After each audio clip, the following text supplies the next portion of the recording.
Hello everyone, this is AndresRestart, and today we are going to be discussing some apparent leaks here, potentially, that are maybe suggesting some huge improvements and additions to Nintendo Switch Online. What exactly is being suggested here, and should we be trusting this information? Well, that's what we'll be talking more about today. But before going forward, let me ask that if you do enjoy my content, to please subscribe and hit that notification bell.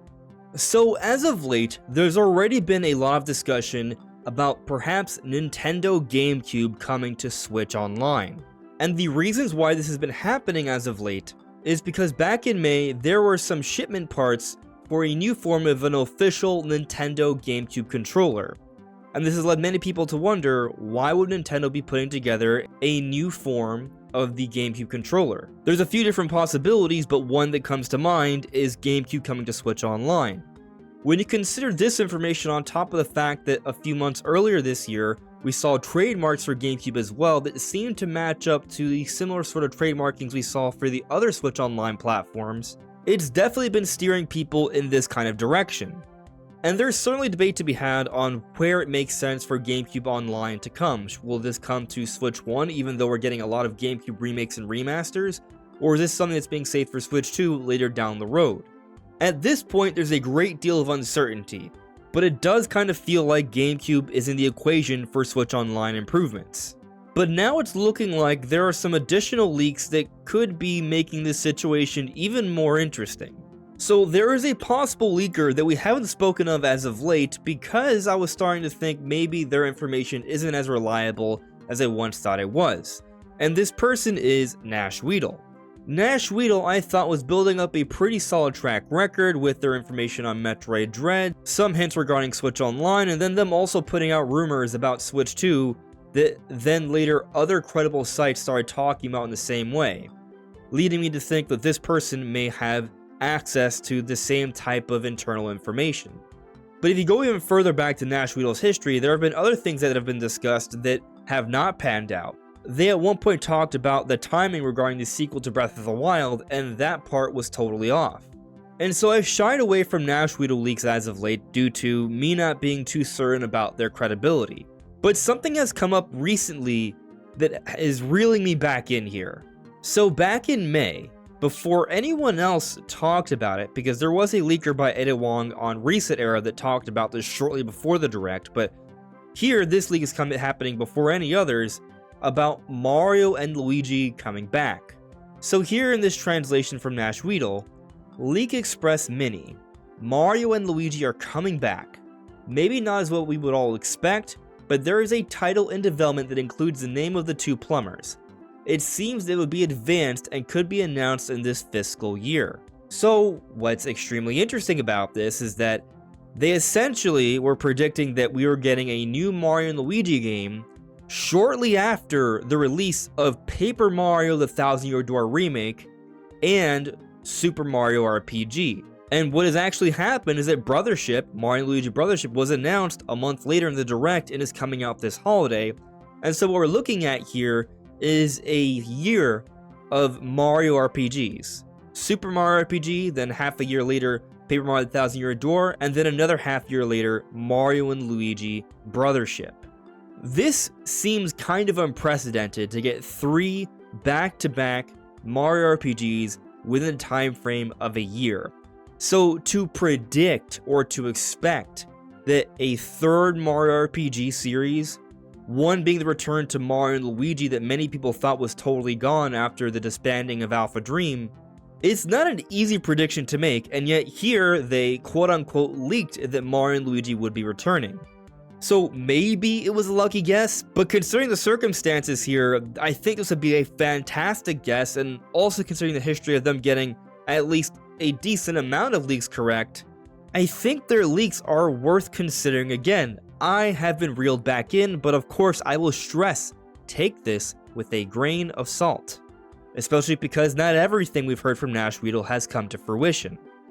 But how might this Mario and Luigi leak be related to Nintendo Switch Online improvements? Well, it's only speaking towards the potential credibility of Nash Weedle. which has me now looking at other leaks they've discussed. And recently, they put out this leak regarding Virtual Boy.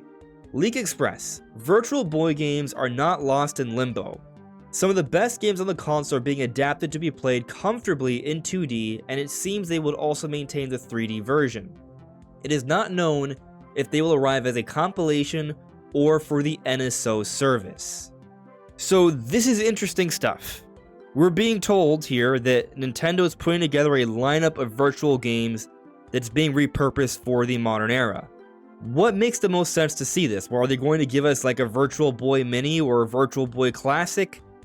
To me, that seems unrealistic. Now, could they perhaps be putting together a collection of games in a single cartridge? I think there could be something to that idea. But when they talk about these games being adapted to be played comfortably in 2D, but then also maybe having some form of a 3D version, that gets me thinking that they might want to tie in some form of VR. Now, maybe that's its own separate release, but also maybe this could be something coming to Nintendo Switch Online, but for a Nintendo Switch 2. A Switch 2 improved version of Switch Online that has multiple new platforms. One of them maybe being the Nintendo Gamecube, as we've discussed in the past, but another maybe being Virtual Boy. And there has been some speculation that perhaps Switch 2 could have some extra VR support. With the bigger screen, the improved resolution, the vastly improved horsepower, it would be able to produce VR gaming far better than what we saw on Nintendo Switch through Labo VR. And perhaps similar to other Switch Online gaming apps, where they include a controller from that particular platform, maybe in this case, they provide a cheap little headset that allows you to enjoy the Virtual Boy games in that VR style as they were initially intended. So maybe Nintendo is planning some vast improvements to Switch Online once the next generation of Switch comes around with Switch 2 sometime next year. And that's why we're seeing these different things regarding the GameCube controller. But could there be more improvements on the horizon? I absolutely think so. Switch Online has been continually improved throughout the generation. I don't expect this to stop, but perhaps we'll even see all of these improvements all around the same time with the next generation. And there have been some patents that Nashville has pointed out that are very interesting. So here Nashville shows off this patent, and from what's apparently being described, when you go into Switch Online and you see your different games, they will be represented, the imagery, by where you last left off in the game. So say for this particular part of the image here, let's assume that this is a depiction of Link approaching Ganon's castle towards the end of Ocarina of Time. This possible selection here wouldn't be showing the title Ocarina of Time, but rather it would be showing Link here staring off at Ganon's castle as if it were a screenshot directly from the game at that point in time. And also what's being suggested here is that we can press the button to see more details on what's going on for each of these games, but then also we can move them around to sort them, arrange it how we choose, or even delete them. And the deletion part is interesting because if we're talking about bigger games like Nintendo GameCube or even Nintendo Wii, these games take up more space. And so with Switch, there is a limited amount of storage capacity. Yes, you can expand on this, but they do have to be conscientious of that internal storage that most people start with.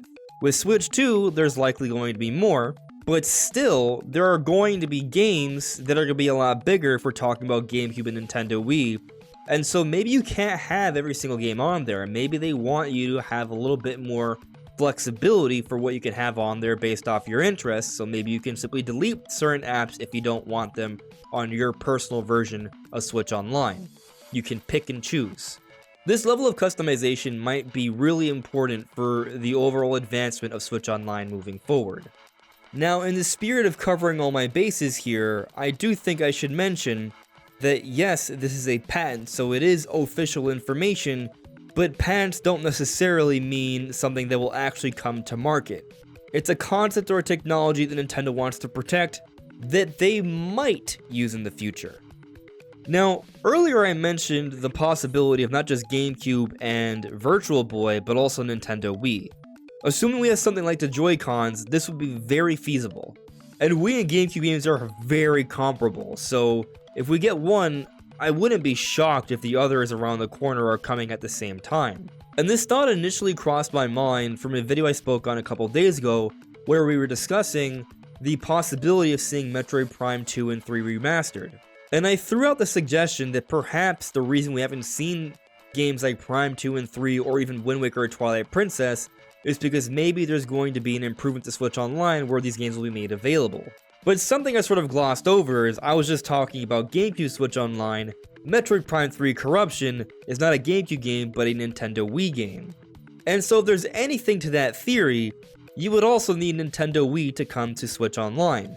And so come next generation, if Nintendo wants to provide a vast improvement to Switch Online regarding its legacy games, announcing these customization options and this new and improved UI for Switch Online, and then also introducing Virtual Boy, GameCube, and Nintendo Wii, that would be a really fantastic way to update their legacy catalog better than they ever have before, because since the Nintendo Wii, we've been getting basically the same kinds of games, NES through N64. Now during the Switch era, they've thrown in a few other platforms like Game Boy and stuff, which is appreciated, but I think it's about time we started getting some other platforms, because when Nintendo Wii came out, that was in 2006.